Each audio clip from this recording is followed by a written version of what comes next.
Bang! Look at that. No shoes today. We're talking fuel. We are talking fuel. I've got my fuel pack here. I've got my water here.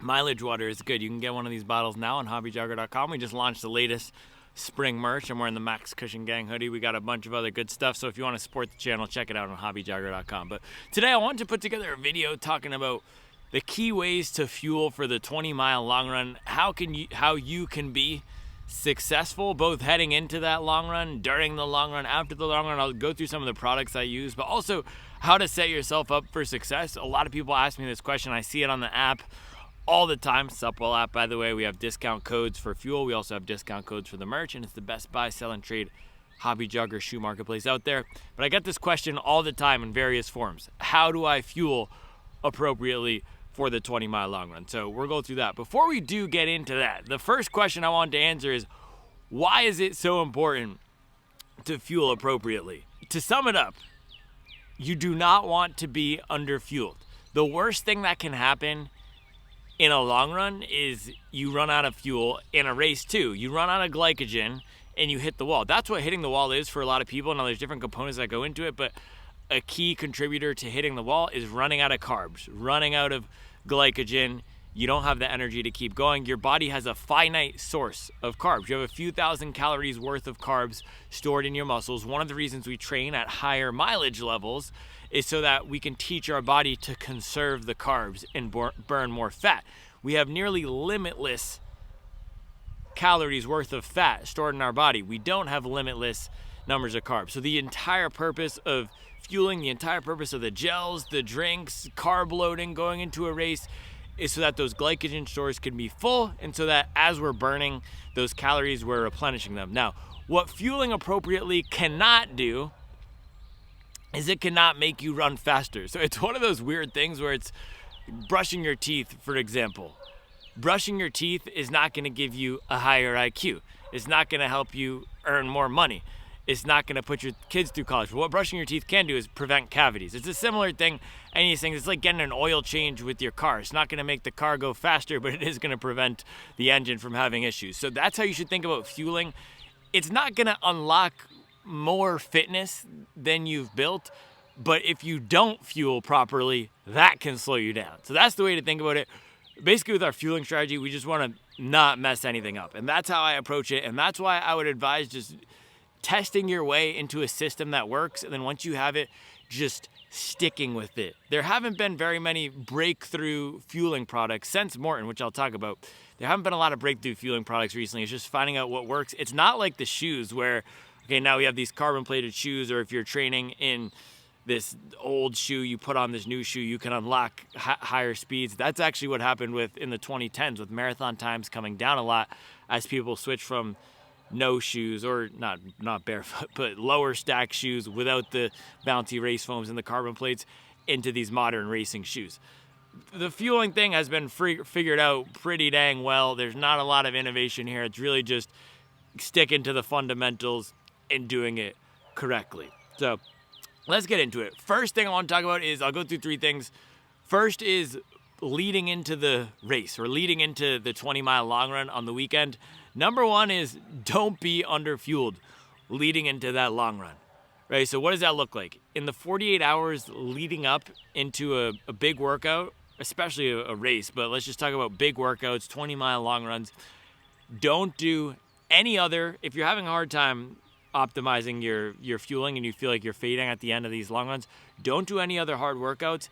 And ABC, always be carbing. You want those glycogen stores topped up. Now, you don't need to be overeating, but I try to just stick to whatever my normal diet is within that 48 hours leading up into the long run, and also to not be hungry.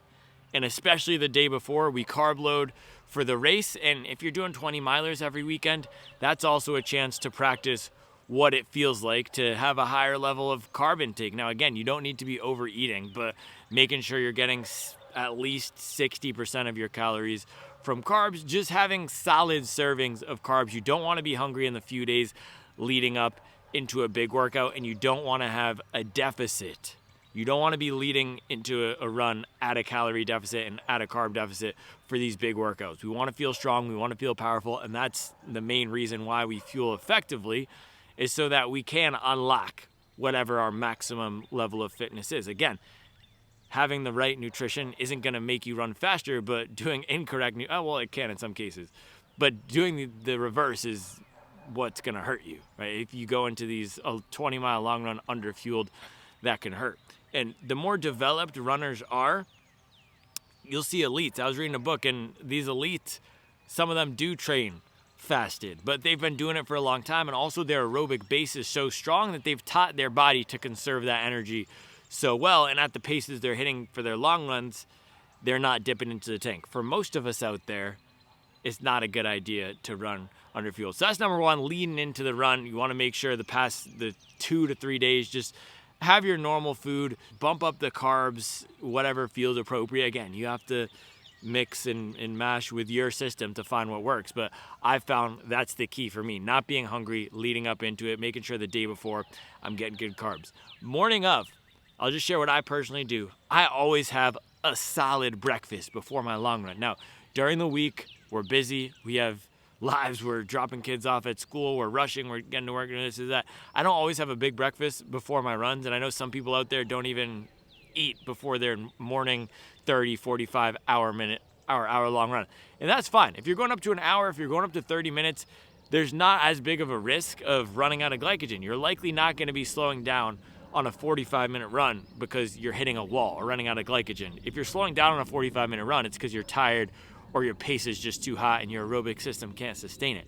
When we get to the Saturday long run or the Sunday long run, if we're slowing down 90 minutes in, 2 hours in, maybe we went out too hot, but also maybe our fueling wasn't right. So that morning, I always like to have a big breakfast or at least a solid breakfast. For me, that looks like I'll usually have a bagel or English muffins, or sometimes I'll even do 2 bagels or 2 English muffins. Just making sure I'm getting enough calories. And if it's a big workout, I'll bring my first thing out here. Boom. If it's a big workout, I always do one of these. This is the brand I mentioned, Morton. If you've watched the channel, you've heard me talk about this. This is a carb drink. It has 40 grams of carbs. You mix it with 17 ounces of water, 500 milliliters of water. I'm not sponsored by them. This is just what I use. I'll show some other brands too. And this is actually what a lot of the elites use, even who aren't sponsored by them. This is the state-of-the-art, tip of the spear, best of the best out there. It's like the Nike Alpha Fly or the Puma Deviate Nitro Elite or the Asics Novaboss 5. This is industry standard when it comes to the best across all endurance sports. A lot of endurance athletes are going to this. Key thing here, and if you're not going to go with this system, what to look out for is you want multiple carb sources, because the different carb sources, maltodextrin, fructose, they're absorbed by your body in different ways. So it's a more effective carb delivery system to use something with multiple carb sources. So if I have a big workout, for example, I know I'm going to do 20 miles with 10 of those at marathon pace, I will do one of these. And the timing will be, I usually wake up around my ideal. This is not how I do it every time, because sometimes I sleep in, but ideal is I wake up at 4:30 a.m. I'll usually be filming, talking about what I'm running in, reflecting on the week for 20, 30 minutes. I'll make my coffee.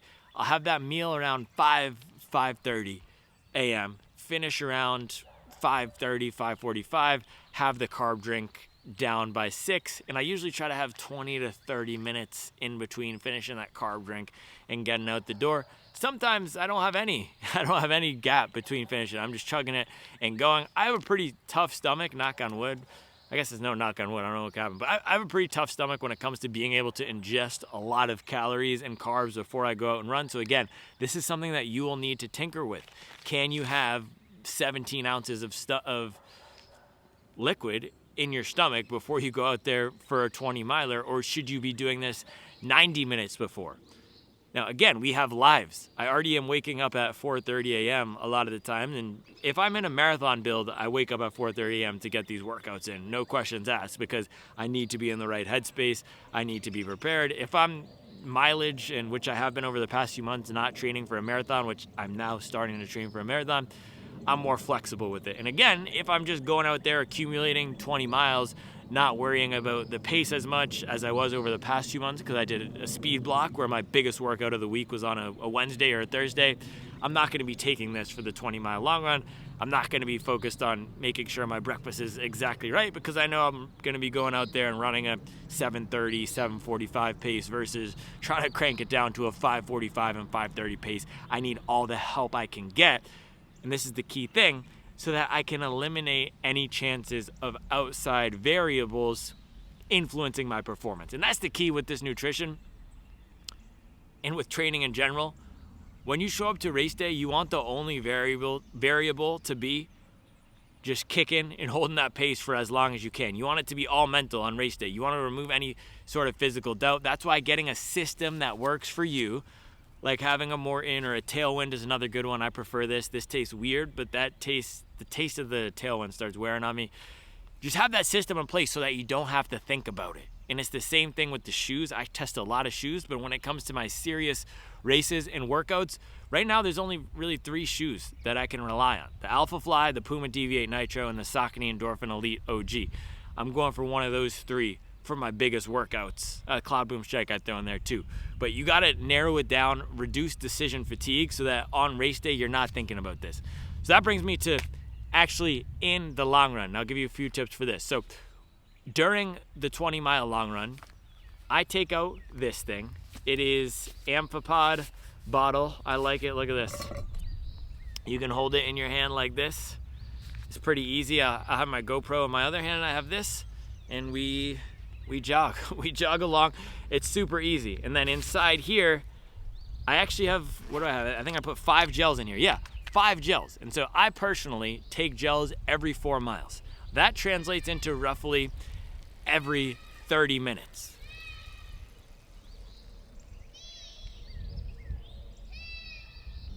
The neighbor's kid is just yelling at me.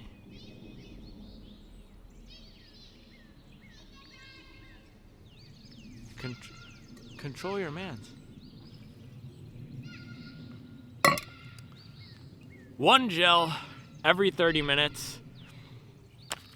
These are the gels I have. And so again, this is Torque, different brand here, but look at this. Right on the front of the label, fast delivery, blah, blah, blah, maltodextrin fructose. So they say 2-to-1 ratio maltodextrin fructose, but again, multiple carb sources. And this tastes so good. This is the best tasting gel I've ever tried. They have a few different flavors here. Again, I'm not sponsored. This is just what's fire to me right now. I actually discovered these when I was at the Running Warehouse event. They were just giving them out. They just had them on the table there for us, and I took a few, and they're really good. So I will do my first gel usually at mile 3 or 4.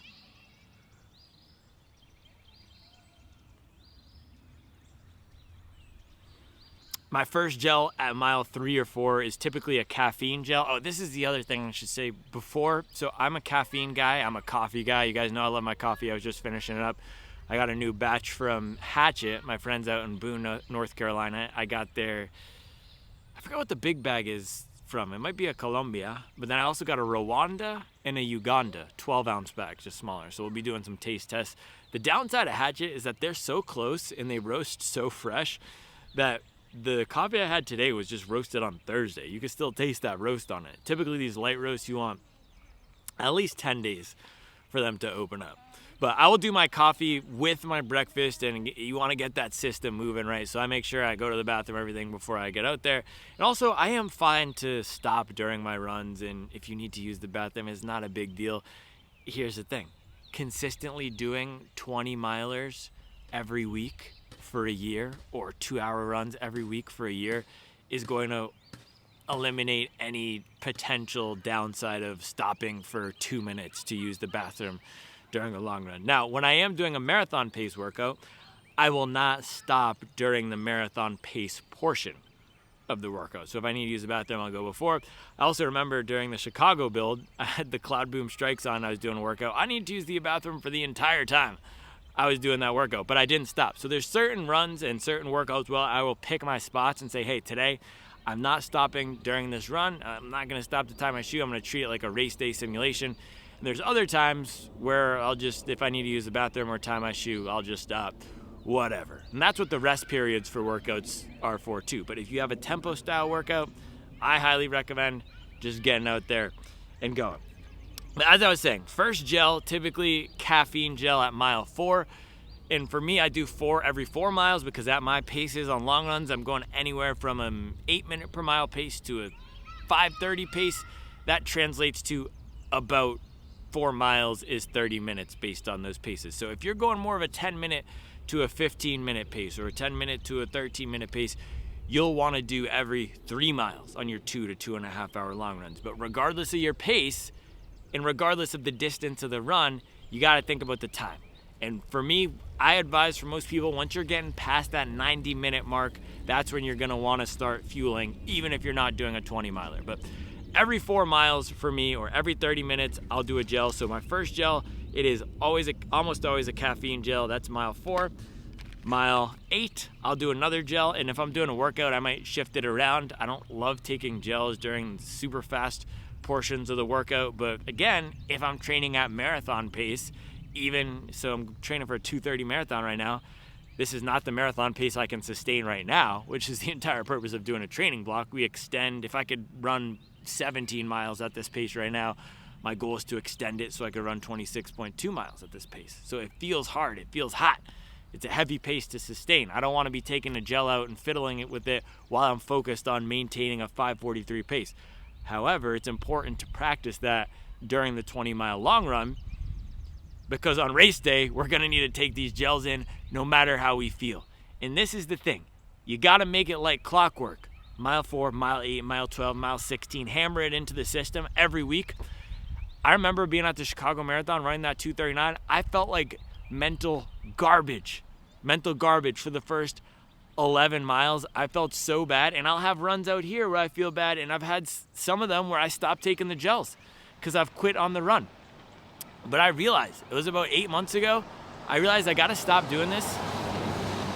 Even if my workout's bad, even if I'm not gonna be hitting my paces, because we need to hammer into our system the habit and the routine and the capability of taking these gels, and so our body can absorb properly. You got to train the gut. You got to train the system and take these in. You want to make it like second nature so that it's not even a question when you're taking them. Because again, think about this. On race day, this isn't going to make you run 20 seconds per mile faster. But if you don't do this, it can make you run 20 seconds per mile slower.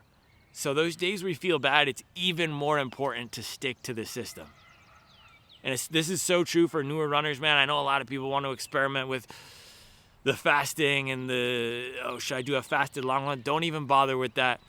Unless you're running sub 3 hours, and unless you're doing these 20-mile long runs consistently, and you've been doing 20-mile long runs for 18 months consistently, don't even bother with the fasted long run, because you got to work on training your aerobic system. And these can unlock. This is what this can do. Can't make you run faster, but it can make you run whatever is your relaxed pace for longer without burning out. And I'm going to read this quote to you. It was a tweet or a thread from Steve Magnus, and I thought it was so smart. Steve Magnus, I'll throw it up here for you too. He is an elite run coach. He used to be a big athlete. I love his stuff. Go check out his book, Science of Running. This is what he threaded. We misunderstand elite performance. It isn't a puzzle of tiny tweaks. It's a game of fixing glaring holes. And this nutrition is one of those glaring holes, fueling properly. He said, decades coaching top athletes taught me 99% of success is mastering the fundamentals. Mileage and calories, those are the fundamentals. Hitting big mileage and making sure we're fueled properly. Stop chasing marginal gains, master the basics. Marginal gains, that's trying to run fasted. That's restricting calories to try to get this small benefit. Fuel properly and hit big mileage. And then he said, marginal gains was popularized by a team that cheated. When you pull back the curtain, it turns out they weren't great optimizers. Why?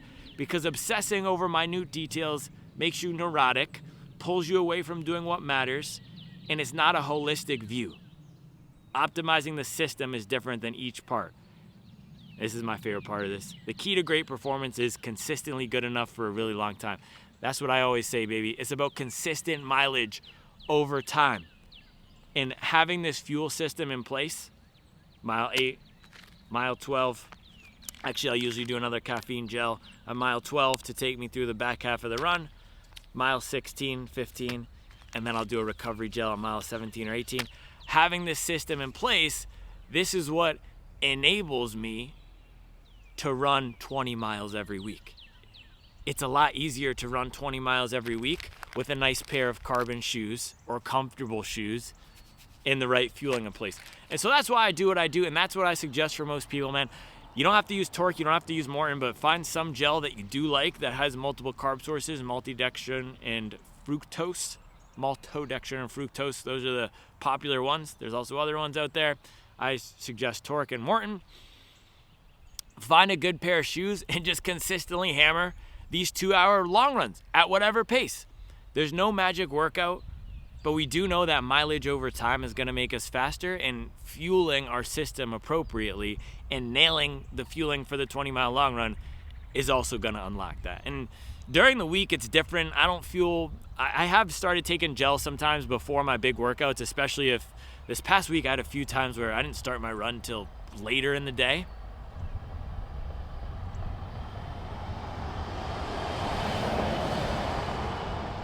So I needed to wait.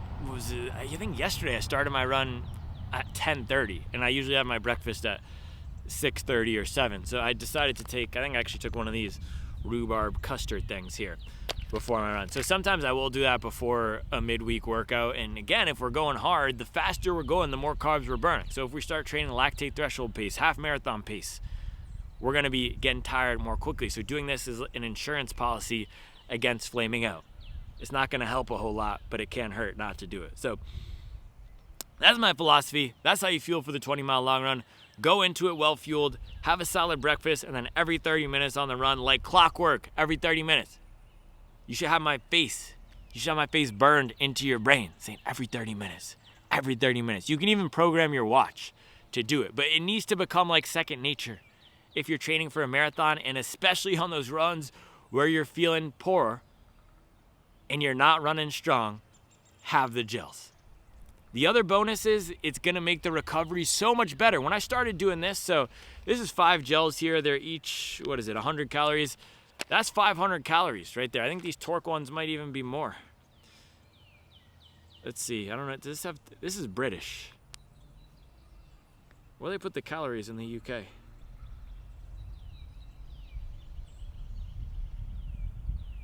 Energy. They have this in kilocalories? Is this 250 calories? Per 100 grams. I don't know. This is at least 500 calories that I'm consuming out there.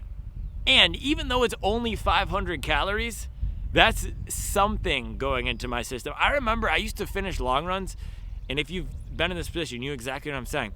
Finishing long runs and you have this bile feeling in your stomach, like you're gonna throw up because there's just nothing there. But even just having 500 calories can prevent that, and it makes it so much better 4 or 5 hours later. That's when you'll feel it. It's the long run hangover, when you're just so fatigued, wiped out. Maybe you had some caffeine before the run, you got that adrenaline boost from hitting some fast paces during that workout, and then 4 or 5 hours later, you're just slumped. That doesn't happen to me anymore on my 20 milers. Sometimes I can't get that feeling if I'm going 23 miles, 24 miles, or if I'm super hard workout. So next few weeks, I'm gonna start doing longer tempo style workouts inside of the 20-mile long run, which is a great way to get faster. For those workouts, of course, we're gonna be tired later in the day when we're really pushing ourselves. But for my normal 20-mile training runs, I don't get that feeling because of the fueling and because of the consistent building of mileage over time, where it now feels normal. I'm accustomed to going out there and I'm not dipping deep in the tank to hit those 20 miles. So there you go. This thing last thing I was gonna say is I fill this with water, and I just make sure to sip it as I'm going out there. It's 17 ounces. During the winter, I'll sometimes only have half of it, and we will be slightly dehydrated. That's okay. You can still run fast, slightly dehydrated. In the summer, I will often stash another bottle here at the mailbox, and I'll come back around to get it.